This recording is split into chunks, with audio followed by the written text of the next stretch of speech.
Ladies and gentlemen, we're back in session after taking that brief break to allow for an orderly transition. We're now ready to move forward.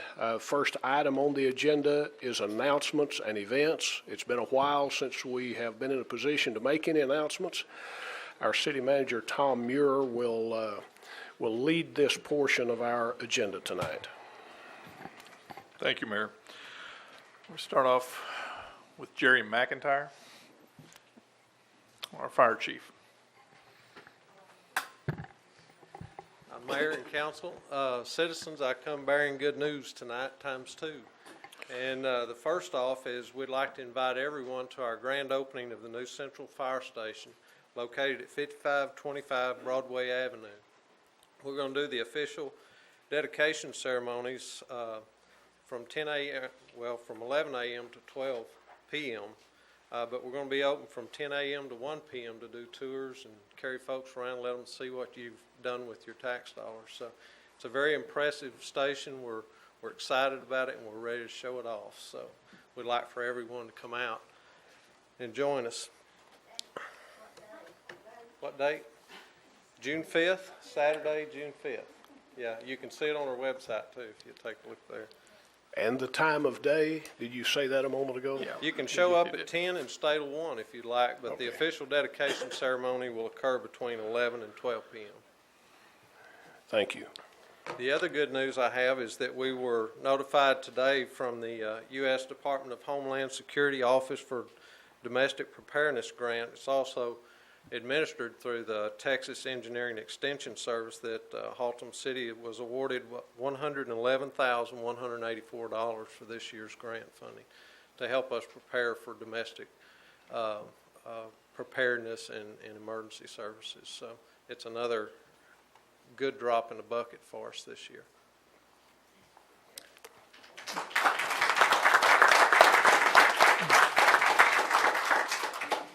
Just to echo what Chief McIntyre had said, that Central Fire Station is long overdue for this community. You really do need to get by there on the 5th and take a look at this thing. It's really a facility that this town can take pride in. It's long overdue for this great community. Next up, we've got Fran Burns with some more good news.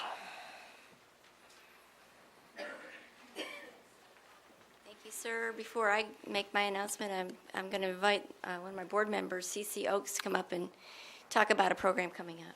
Cece.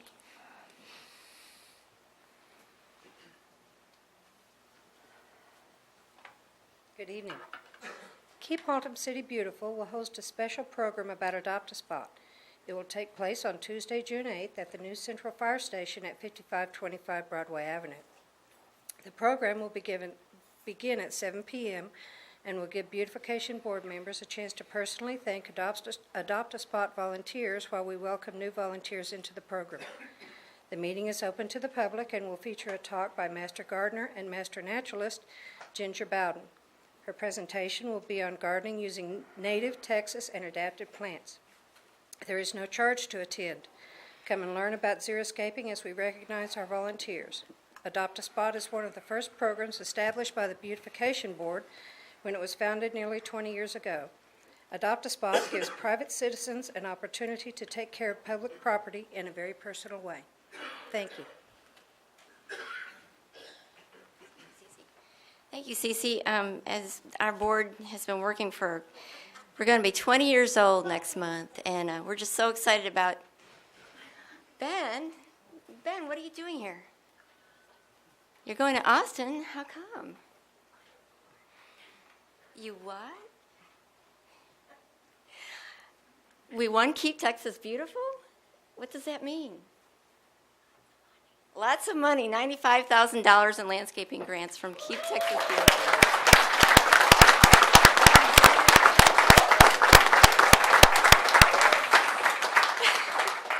That's just one of a part of our program that we use to educate people and children especially. But I wanted to hit a few of the highlights before I give the podium back to the city manager. We did a cost-benefit analysis. For every $15 you guys spend on the beautification program, you get, for every dollar you spend, you get $15 back in value. Some of the things we do are spring and fall cleanups. We work with Parks and Recreation to help maintain the areas we have already improved, which now total major projects bringing more than $820,000 of landscaping to Haltom City. So just about any place you look that looks like it's been improved over the last several years, it's something that we've done.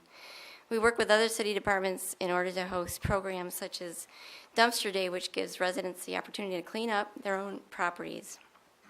We've established regional partnerships with cities throughout the Metroplex from Burleson to Terrell, and with various entities, including the TRA, North Central Texas Council of Governments, the Texas Rangers baseball team, and the EPA. Special events such as the annual tree lighting, neighborhood decorating contests, and tour lights are some of the things that we do. We do appearances at schools with BEN, which stands for Beautiful Environment Needed. We have lots of dedicated volunteers, and of course, some of them are on the board and some of them are not, and we are just so grateful for the time that they spend. And they really do volunteer because they believe in the community and they really believe in what they're doing. They really don't have any personal agendas. And I know some of the board members are here tonight, and I wonder if they could stand, please, you guys. There's Wayne Clowers and Betty Porter. And we also have some former board members. David Harper is here. And I saw, I can't think of his name, Jimbo White. He's a former board member. Anyway, people have helped us over the years just to improve the community, and I hope that you appreciate the $95,000 that we'll see coming in the next couple of years. Thank you very much for your time.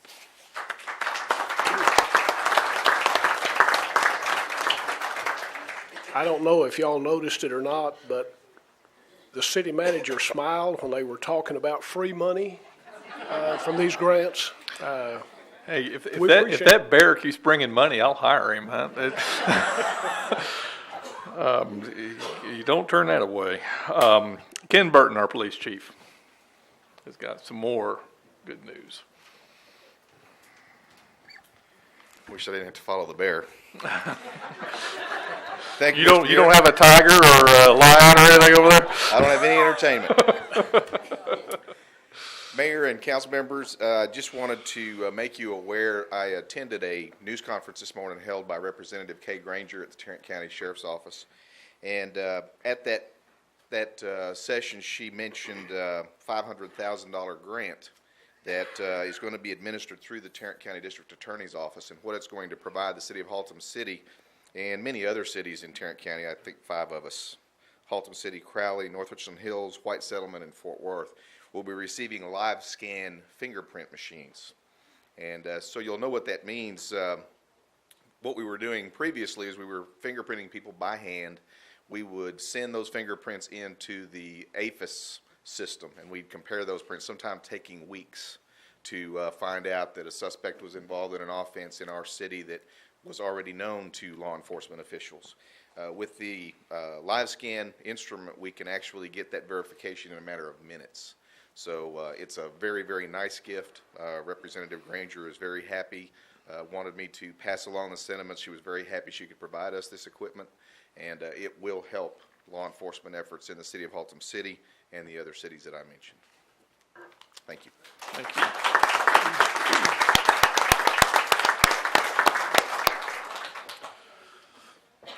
Well, that's it for free money. But we do have some more good news. Bobby Arthur. These new council members, I don't think you've had a chance to meet Bobby. Bobby is the manager of our senior center, and she is a very special member to our staff. Oh, come on, keep it up. And she's got some things to share about our senior center. I want to welcome those new members that are here. Come down to the senior center. We have a great, great time. I will, as new information about the senior center comes up, I'll be putting them in your boxes, but I invite you to come down anytime. I'm here tonight to share a real special award, but first I want to introduce some lovely ladies from the center. Bertha Roden. They're stand up and wave. Bertha works at the center with me, as well as Georgie and Jackson. I brought my reinforcement. And with those two lovely ladies is Sue Amaya. And the last 2 years, Sue Amaya was our volunteer chair. We have a committee at the Senior Center, Center Council, and they meet. And this lovely lady motivated whatever means it took to get over 21,000 volunteer hours from the center last year. And our Senior Center was awarded the Community Services Award at the Texas Association of Aging Programs when I went to Corpus Christi for the Conference on Aging. So give them a hand. I'm so proud of them. So I had to come and share this beautiful, beautiful award with you. And also, I want to share with you the Senior Advisory Committee, along with the Fort Worth Christian Center Youth, are working to do painting curb addresses. So if any of our seniors, handicapped, and anyone would like your curb address painted on, call the Senior Center with your name and your address. Thank you, and welcome, all of you.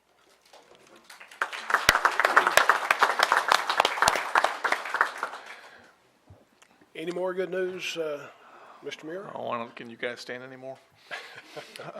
No, that's it for the announcements. These are good announcements to make, and I'm very excited for Haltom City on all 5 of these. We've come out the winner, and that's very positive. We move now to item number 3, if you're following along on the agenda, and that is our monthly financial report for April 2004. Mr. Muir, you want to introduce this gentleman? I take great pride and pleasure in introducing our new finance director, Mr. Joel Welsh. He comes to us from Bryan and other points beyond. But he's been with us about a month. Has it been a 5 month? weeks now. 5 weeks today. now. And he's got some good news about an award we recently achieved, and I think he's going to share that with you now. Indeed, I do. I'm a member of an organization called the Government Finance Officers Association of the United States and Canada. It is an organization that represents about 8,000 governmental units in the United States and Canada. They have a program by which they recognize cities who prepare their annual budget according to certain program guidelines that make the document more readable, more usable by the citizens, by oversight agencies, by the state, by other boards and commissions that look at the city, by our bonding authorities. And this particular award is called the Distinguished Budget Award. And the city has received this award in the past, but I believe last year that the city did not get the award. But in fact, just this past week, we were notified by the Government Finance Officers Association that in fact the city of Haltom City will be receiving the Distinguished Budget Award for the budget that was prepared for this fiscal year, the October 1st, 2003 to September 30th, 2004 fiscal year budget. The plaque, they give us a very nice plaque to present. It will be along in about 4 to 6 weeks. Once we receive the plaque, we'll get on the agenda and we'll schedule an official presentation to the council so that the council can enjoy this award. What makes this particular award special and unique is the fact that there are only about 300 of these given each year. And as I mentioned before, there's about 8,000 governmental entities in the United States and Canada. So it is a bit of a special and unique award for the city. I'll also move on to the item that is regularly scheduled for here. This is my first opportunity to address the City Council with the city's monthly report. And I will say it's a pleasure to have an opportunity to address the council and talk about the fiscal health of the city, and I look forward to doing this in the future. I'm going to be a little bit more basic with this presentation than I will be in future months, just to this time give a quick description of the monthly report, what's in it, and a couple of the things that are really important to watch about this report as you look through it in the coming months. Because the first time you look at it, you see it's 18 pages long, and so it seems a tiny bit overwhelming. But it breaks down, this report really breaks down into 2 actual reports. The first half of the report, which is the first 12 pages, are budget reports and analyses. The last pages, 13 through 18, is an investment report that is required for us to prepare by the state of Texas under the Public Funds Investment Act. So I'll talk about the first part, which is, like I said, the first 12 pages. The first 3 pages of the document are a presentation of the revenues and expenditures for the first 7 months of the fiscal year for the general fund. What is important to watch about the general fund is the two greatest resources, the two greatest sources of funds for paying the bills in the general fund, and they are current taxes and sales taxes. They are the actual lifeblood of the general fund. And if you look on page 1 of the document, in the category of general fund revenue taxes, the very first line item there is current taxes. And you will see that we have collected 96% of the amount budgeted for the year. That is very good. But I say this with an element of caution, because property taxes are due by January 31st each year. So we typically collect virtually all of our property taxes in the first 6 months of the fiscal year, but we spend them over the course of the whole year. So we will have this money come in, and we'll have the money on hand, and then we will begin to draw down on it from starting really about this time of year through the end of the year. The second item that is very important to the general fund, of course, is the sales tax, and it is about the about the 5th item down. And thus far, I am happy to say that sales taxes in Haltom City, which have been sliding for the past couple of years, appear to have stabilized. It looks like the slide that was caused by the loss of a couple of significant retail outlets that were significant sources of sales tax revenue for us, their disappearance, they're going away, I should say, had a difficult, or created a difficult situation for us in sales tax collections, and also the general economic condition was also a bit of a problem for us. But like I said, the good news is, at least at this point, we've been watching it very carefully over the last 5 months, and it appears that we have kind of stabilized. And so it looks like we can at least hold our own in the general fund from the revenue side of the picture. From the expenditure side of the picture, I can tell you that for the most part, with just very, very few exceptions, the budgets are all within their design parameters. Everyone is within their budget. They're about where they're supposed to be. And there are no situations that I can tell in the general fund for expenditures where it looks like anyone is going to have any problems getting through to the end of the year within their budgets. So as a whole, the general fund is in pretty good shape. The expenditures by department are listed on page 3. Page 4 is the water and sewer fund. And it is our enterprise fund. It is run like a business in that it has to generate its own revenue and pay its own bills. And it has to make its own way as it goes. And thus far, the water and sewer fund is operating pretty much where we would expect it to be at this time of the year. At this time of the year, the revenues will be a little bit behind. When I say a little bit behind, if you look at the percentages on there, we should be at 7/12. That's 58%. You'll notice that revenues in the water and sewer fund are frequently a little bit below that amount. And that is not unusual because we are heading into a time of the year when our water sales will be greater. So the revenue stream is so far in pretty good shape in the water and sewer fund. And again, our expenditures are pretty much in line. Page 5 is the Crime Control and Prevention District.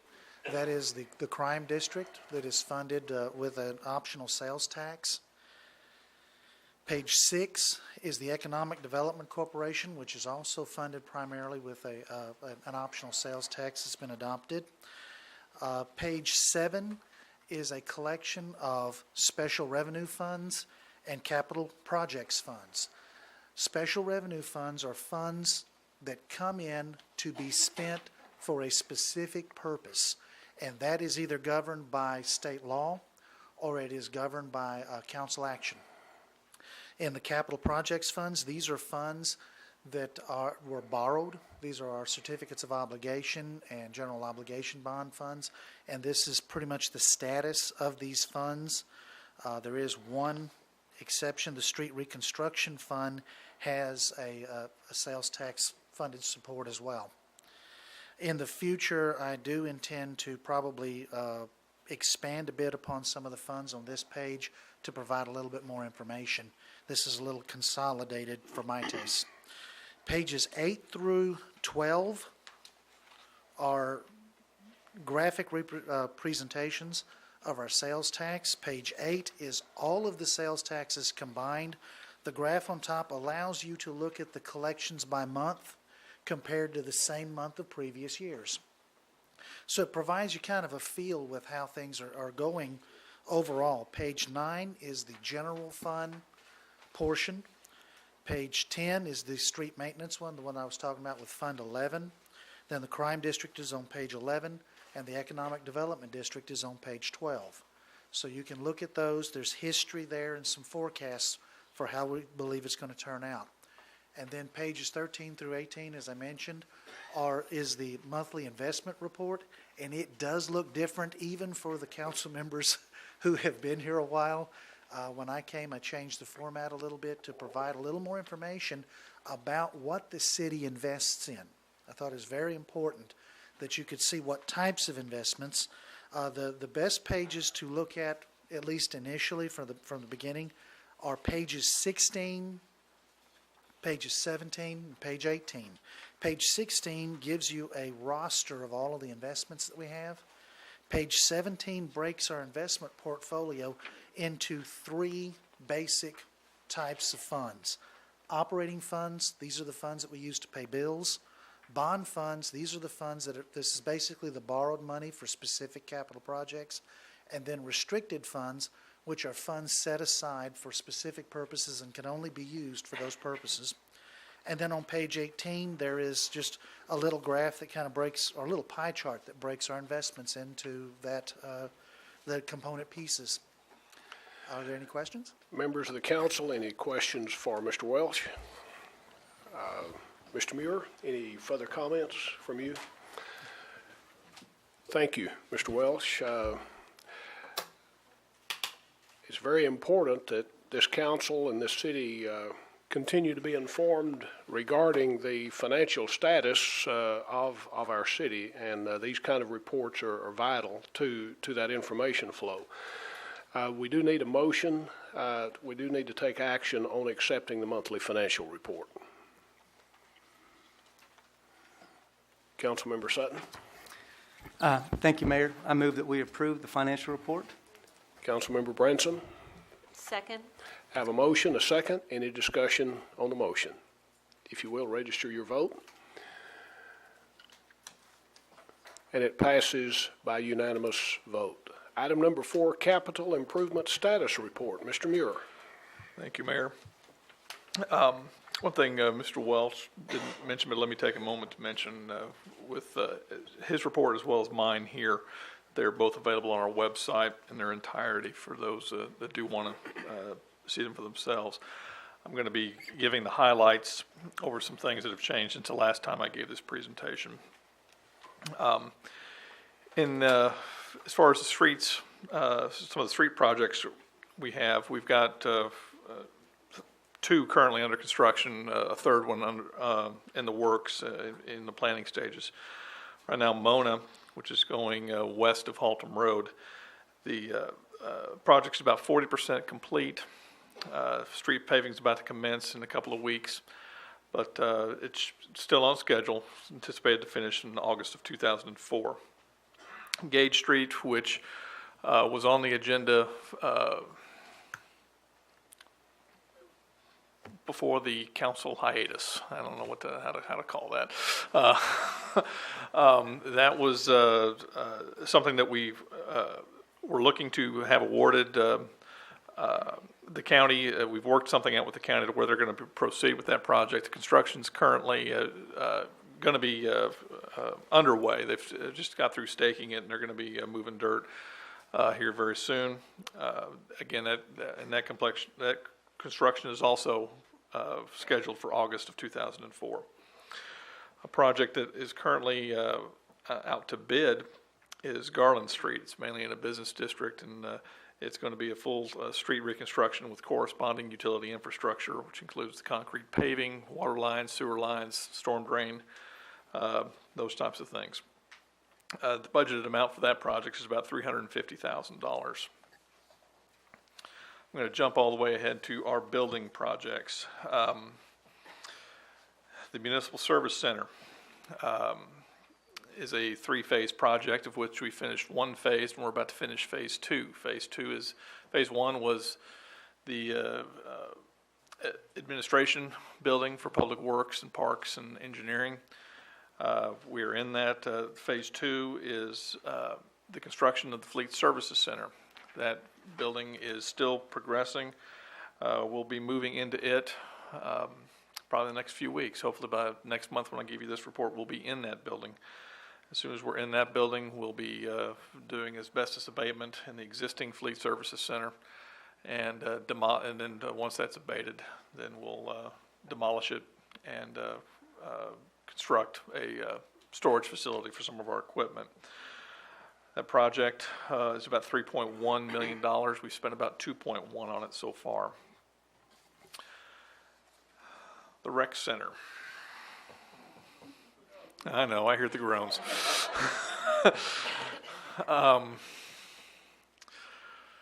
The rec center. It is progressing. It's you get a good feel for what that thing is going to kind of look now with the red brick and the green contrasting color to it. It's had its challenges, and it still has some challenges. The most recent one was an issue with the roofing contractor who did not securely attach a tarp to the top of the existing gymnasium. And we had one of these weekend storms that we had 3 or 4 weeks ago, and it flooded the building, and consequently the floor is ruined. So we've got to get a new gymnasium floor.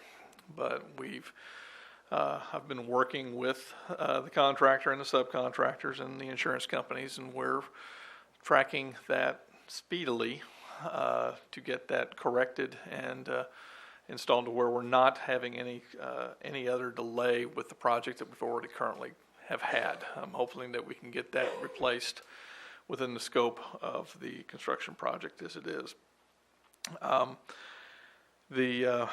Aside from that, the finishes are still working. We're still doing some painting in there. It's really taken some shape. So hopefully in the next couple of months we'll be in there and somewhat operational. Maybe not fully operational, but at least we can get those guys out of that trailer in the parking lot. The Central Fire Station, as you heard Chief McIntyre say, and I just want to reiterate, please come to that ribbon cutting. I don't know, we were talking, I don't know if the chief is still around, we were talking about maybe doing a hose cutting instead of ribbon cutting, have some old hose and cut it. It's really an exciting time, I think, for this community, but we're still doing some things over there, still doing some landscaping and building a fence at the back, but we're not quite finished with it yet, but it is almost there. That is the best project we've got going right now. The last thing I'll address is the water tank repainting. We're repainting one of the tanks up there across from North Oaks Middle School. We've put one coat of paint on it. We're just about finished with working on the inside. And yes, we do paint the inside and treat the inside of the tank with all the pipes and stuff in there. And that's just about finished. When we finish that, then we'll put on a second coat and then put the logo on and we'll be finished. Should be finished in about 3 or 4 weeks. And with that, I'll take any questions that any of the council may have on this report. Questions for Mr. Muir? I believe there are none. No action is required by the council on the capital improvement status report, so we'll move now to the consent agenda.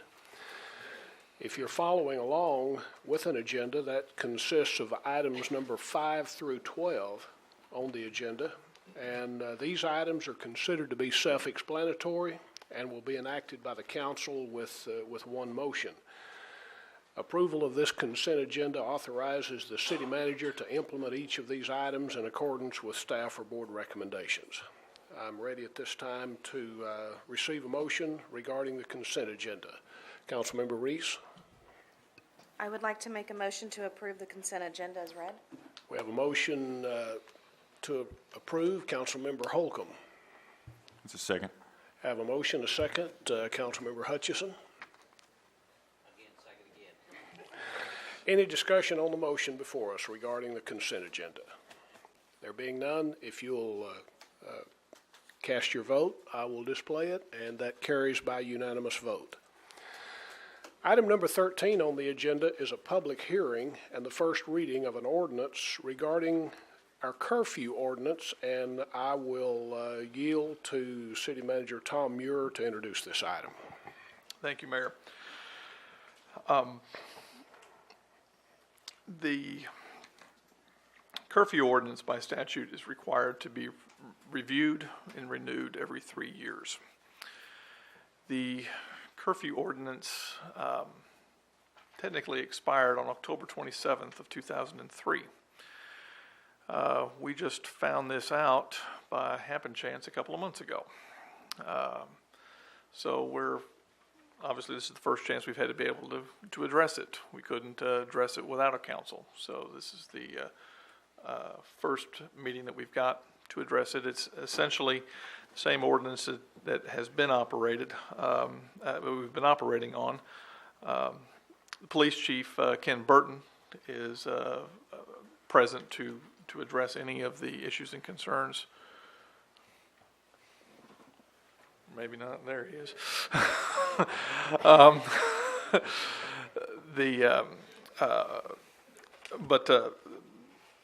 Chief, if you could just review again for the people that are sitting out here what you had briefed the council on earlier.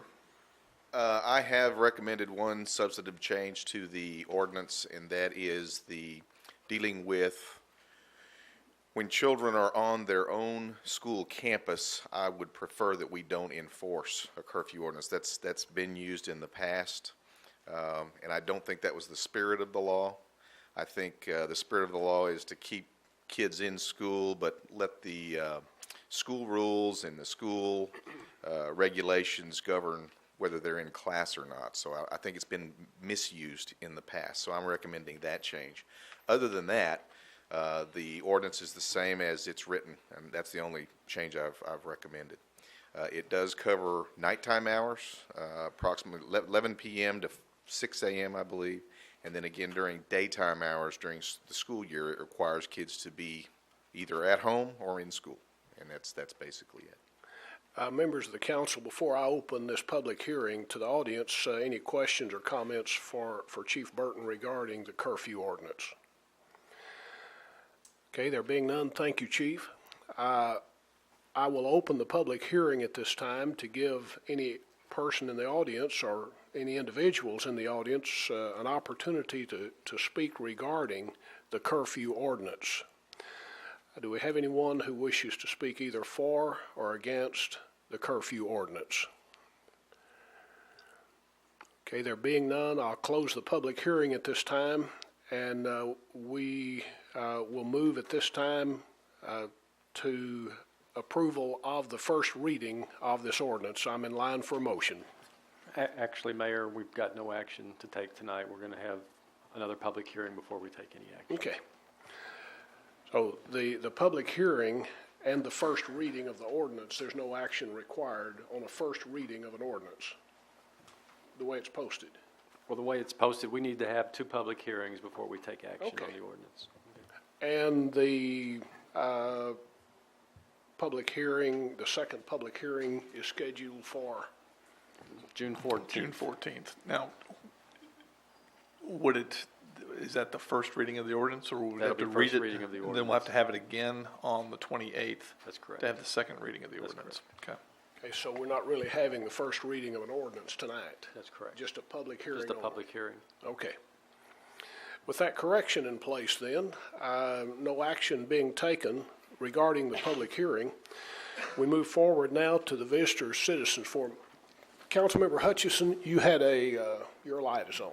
That is correct. I wanted to reaffirm that we're not going to take any action on the curfew ordinance until the 28th of June. Is that correct? Since we're going to have a second public reading on the 14th. Yes, that's correct. You're talking about enforcing the ordinance? That is correct. Okay, yeah, as soon as we discovered it, we immediately stopped enforcing it. Now, we were quiet about it. Because we still wanted the kids to think it was still in effect, but yes, we stopped enforcing it. Thank you. Okay, we move now to the Visitor Citizens Forum. This is a very important part of our agenda at each council meeting. This is a time set aside for any person having business before the council that is not scheduled on the agenda to have an opportunity to speak to the council. All comments made by the speakers must be directed toward the presiding officer rather than to an individual council member or staff. Each speaker must limit his or her comments to the subject matter listed on the speaker's request form and must refrain from personal attacks toward any individual. A 6-minute time limit will be granted. Council cannot discuss, nor can they debate any issue brought forth at this time, nor can any formal action be taken as it is not a posted agenda item in accordance with the open meetings law.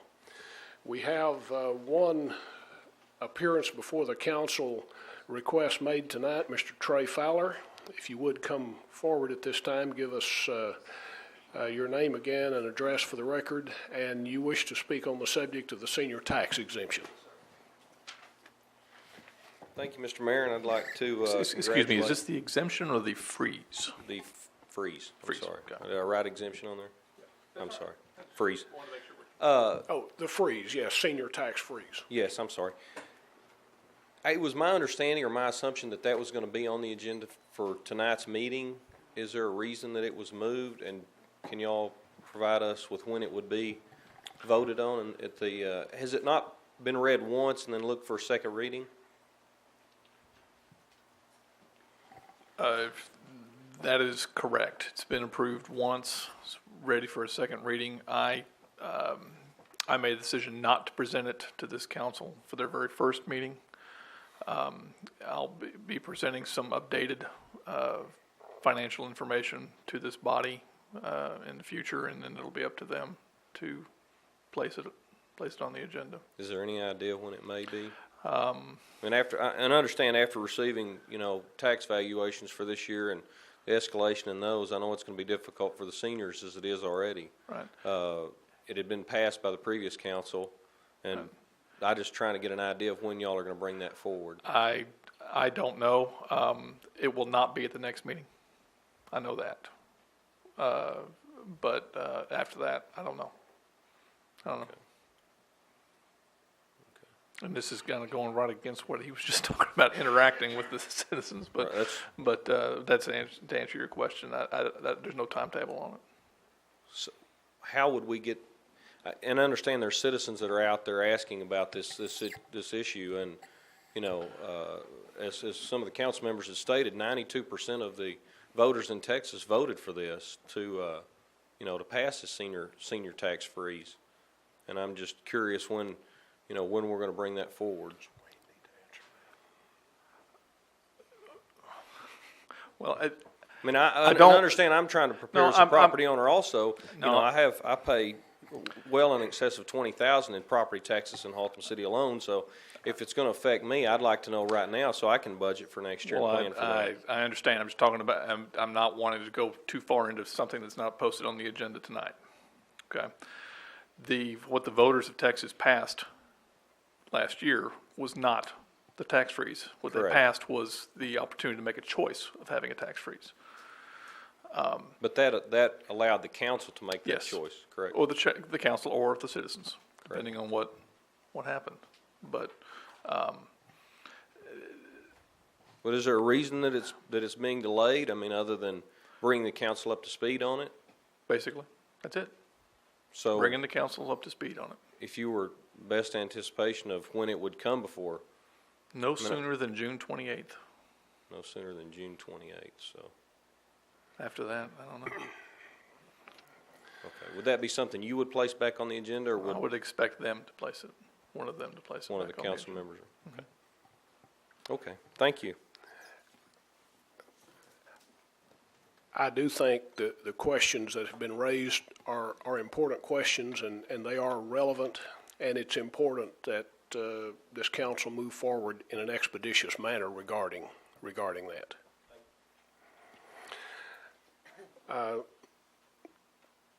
Madam City Secretary, do we have other cards filled out at this time?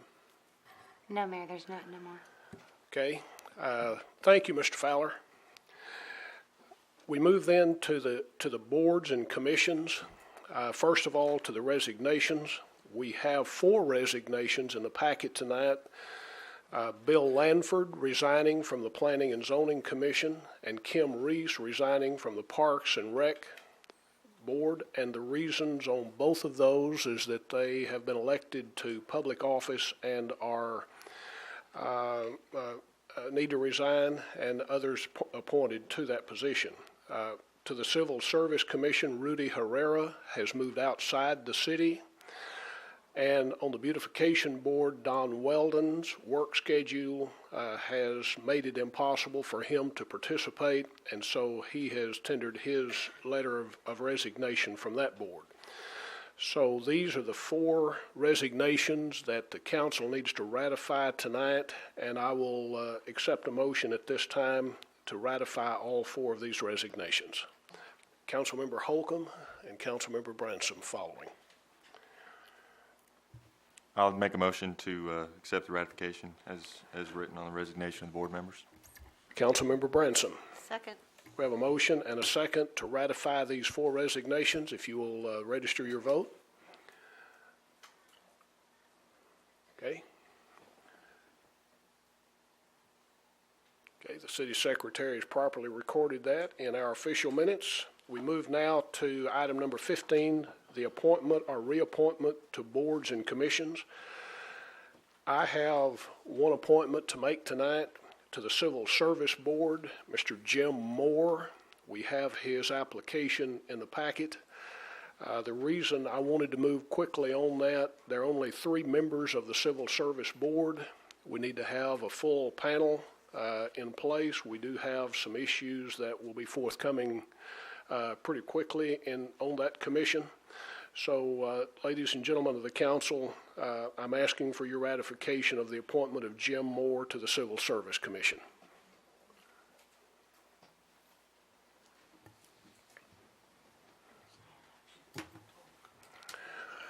Councilmember Sutton. Mayor, that was a motion to ratify Jim Moore for the appointment to the Civil Service Commission. Councilmember Holcomb. Was a second. Have a motion, a second. If you'll register your vote at this time. And that passes by unanimous vote. The council will move at this time into executive session as authorized by section 551.071, .072, and .074 of the government code. No action will be taken while in executive session. Any action to be taken on any item discussed at that time will be taken out in the open when we come back into this setting following executive session. So we have moved at this time into executive session. And ladies and gentlemen, thank you for being here tonight and for your interest in our city.